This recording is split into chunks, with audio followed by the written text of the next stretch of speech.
भारत में डायन से जुड़ी कहानियां बहुत पुरानी लोक कथाओं का हिस्सा रही है। गाँव-गाँव में बुजुर्ग लोग रात को चांदनी के नीचे या अलाव के पास बैठकर ऐसी कहानियां सुनाया करते थे। इन कहानियों में डायन को एक ऐसी औरत के रूप में दिखाया जाता था जो दिखने में डरावनी होती थी। उसके लंबे खुले बाल होते थे, आंखें लाल चमकती थी और वह रात को निकलकर लोगों को सताती थी। कहा जाता था कि वह पीपल के पेड़ पर रहती है और बच्चों का खून चूस लेती है।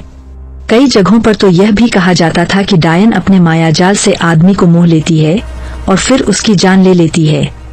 एक लोक कथा के अनुसार बहुत समय पहले एक गांव में एक महिला रहती थी। उसके पति की मौत हो गई और कुछ सालों तक उसे संतान भी नहीं हुई। गांव वालों को जब उसके घर में बार बार बीमारियां फैलने लगी और खेतों की फसल भी खराब होने लगी तो उन्होंने उसे दोष देना शुरू कर दिया। धीरे धीरे अफवाह फैल गई कि वही औरत डायन है और उसकी वजह से गांव में अनहोनी हो रही है। लोग उससे डरने लगे, बच्चे उसके पास जाने से कतराने लगे और गांव के कुछ लोग तो उसे मारने पर उतारू हो गए। वह औरत बेगुनाह थी, लेकिन गांव वालों की नजर में वह एक खतरनाक डायन बन गई। राजस्थान और झारखंड की कहानियों में डायन का एक और रूप मिलता है। यहाँ माना जाता है कि डायन किसी समय साधारण औरत ही थी, लेकिन तंत्र मंत्र और काले जादू में लिप्त होकर वह अलौकिक शक्तियां हासिल कर लेती है। लोग कहते थे कि डायन के पास इतनी ताकत होती है कि वह किसी की बीमारी बढ़ा सकती है, किसी की मौत ला सकती है या किसी की किस्मत खराब कर सकती है।